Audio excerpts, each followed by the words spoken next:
I'm Lee Milan, and in this video we're going to look at instrument rack layering techniques. So the reason for this video is for when you want to try and layer up sounds to create something bigger than one preset or one sound that you design can be.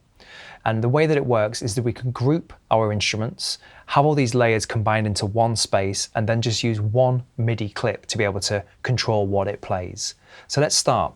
I have a MIDI clip loaded in for my existing musical idea. I haven't got an instrument loaded in yet, but I'll play you the backing track that it's going to go over first.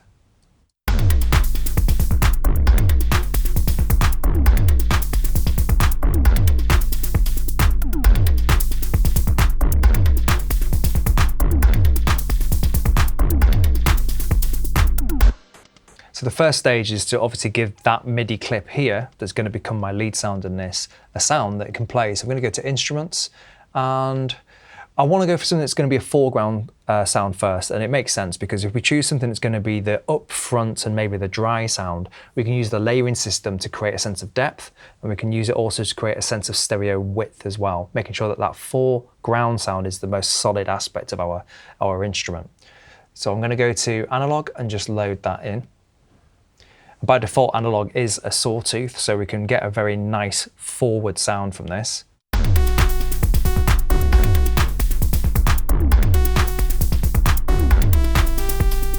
There's a couple of things I want to tweak on there. I'm just going to change the amp envelope so there's no release stage, so it's only when the notes play that we hear a sound. And I'm also going to just turn the sustain up, so it's literally an on and off sawtooth. Just goes on when the note goes on, turns off when the note turns off.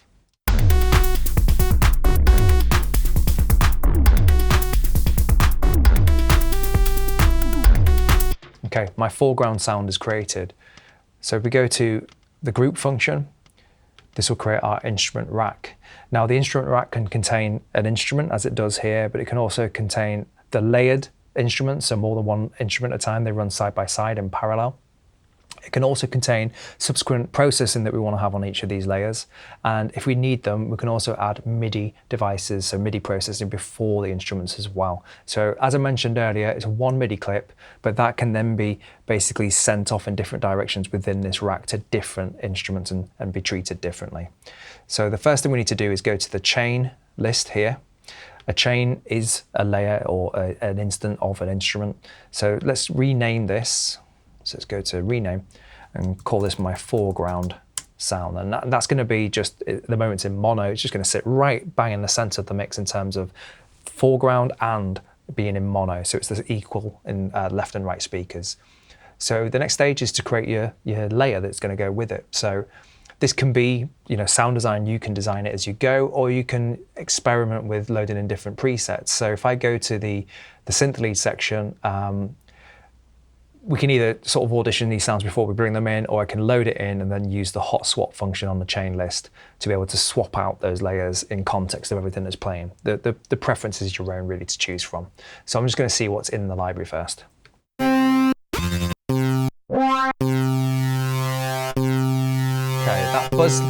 that buzz lead might work, so I'm just going to drag that down. So that's created a new chain. If you want to work from the ground up, you may prefer to control click and create your own empty chain. So no instruments in there, it's ready to have an instrument. That's a workflow preference that you'll decide as you use this.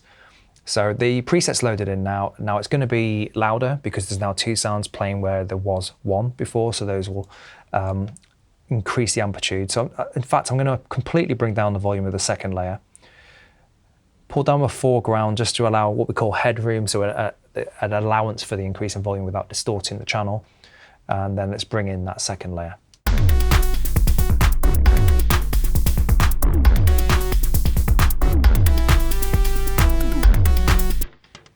All right, so that's sounding good so far. I want to get something that's going to give a sense of depth. That's interesting because that new layer isn't a straight sawtooth. It's got different aspects of manipulation and properties to it. So it's actually having a relationship with that first layer now, and we're getting a combination sound of the two, but it's still quite foreground. So let's go over to something that might be a bit more suitable for a different tone. So we'll go to Operator, Synth Lead, and let's just try out some of these. Let's do the hot swap method actually this time, just to show you that in practice. So that preset is loaded in. I'll pull it down a little bit just so the volume's not too dominating. And let's do hot swap and press play.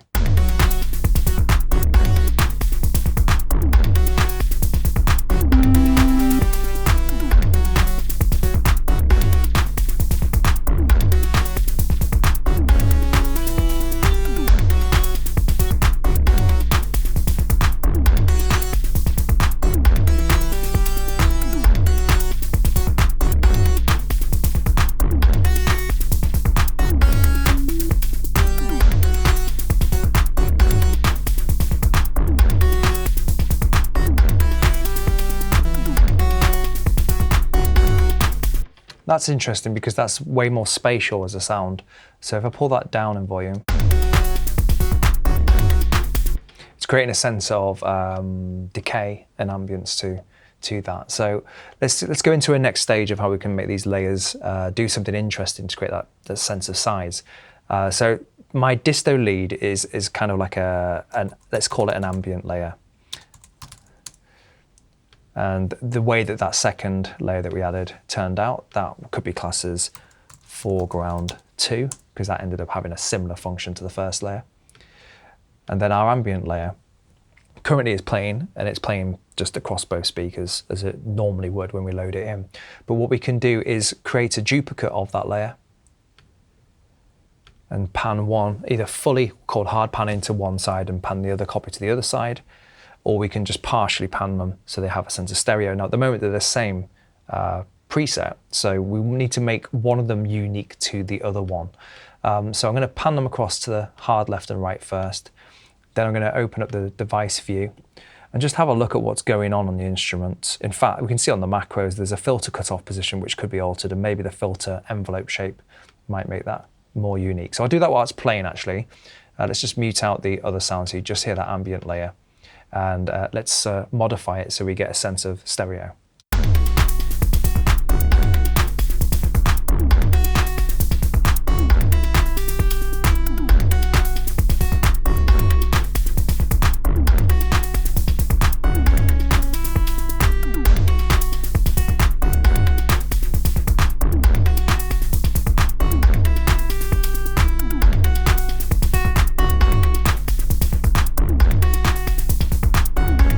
So if I put those in the middle, and then I'll pan them again, you'll hear what's happening there. Both of those layers were the same to begin with because I duplicated it, and now they're unique. And when you pan them out, it creates a much bigger stereo sense.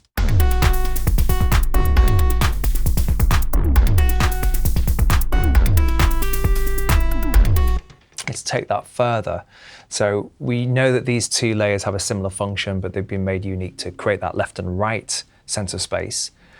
If we highlight them both just using Shift, we can do what's called nesting in Ableton Live, or subgrouping in the general music technology world. So what we're going to do is, this is a group, this instrument rack was created by choosing the group function. Now within that group, we're going to subgroup these two layers. So just Control and click that and choose group. And let's rename the new name for that group, which is defaulted to instrument rack, but we can rename that as ambient layer. So the top end of our grouping system, we've got layer 1, layer 2, and then our ambient layer, but within that rack consists 2 layers, which are then panned left and right. So let's unify those by getting a hybrid reverb and sticking that on. If we drop it here, it'll actually end up right the very right hand side of the subgroup that we created. Just here, you'll notice there's a little grouping part of the folder there to let you know that it's not instead here, which would be outside and processing everything to do with the instrument. It's just happening within that subgroup. So again, let's just experiment with this and see what works in context of what we're doing.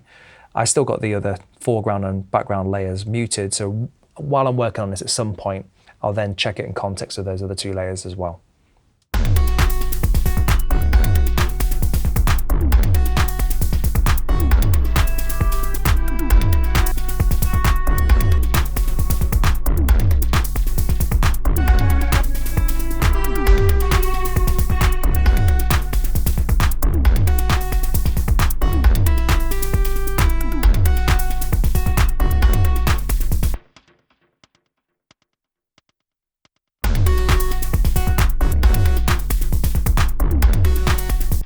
All right, so it's starting to sound thicker and louder. The original chosen note for this is in a particular octave or register. And at the moment, we've definitely got where the note hits and all frequencies above it sounding nice and dense, and there's that stereo spread. However, there's this sense of loss in the lower frequencies. We can transpose the entire part. That's one option here. We could just change that all down, or we could think in layers and think, right, I need to add a layer that will dominate that area as well. So that's what I'm going to do. I'm going to go to, let's start off with the actual MIDI data first. I'm going to add what's called the MIDI pitch device, which allows us to transpose the incoming data up or down. I'm going to choose a preset for it, just to save a bit of time, which is -12 semitones, so an octave lower than the other layers. So I'll drag it to where you drag an instrument normally to create a new rack within our initial layering rack. And we'll call this lower freak for frequencies, just to save on typing space. So there's no instrument in there yet, but the MIDI data that comes from this clip enters the instrument rack. For this particular layer will be transposed down an entire octave. So we'll go to, let's go for operator this time. And let's just load in the first preset and hot swap that in context of what we hear.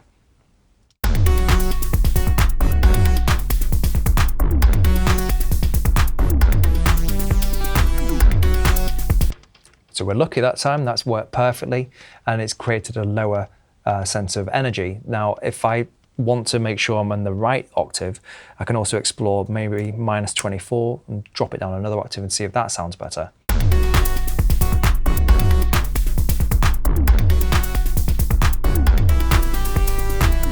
So taking the principles of what we've learned so far, I could take that further, depending on your computer processing abilities, because this adds more and more demand on your CPU. But that lower frequency, which is -2 octaves, this time I'm going to do the same principles we did when we did our ambience. I'm going to duplicate that lower frequency and just give that a name that makes sense. So that's going to be -12, and that one's going to be -24. So this one is going to be slightly higher, so it's the original octave below. In this case, it's going to be panned slightly to the right. So we're just doing all these little measures to create unique properties in terms of frequency position of sounds, the timbre of these different layers, and then also thinking about where do they sit in the stereo stage.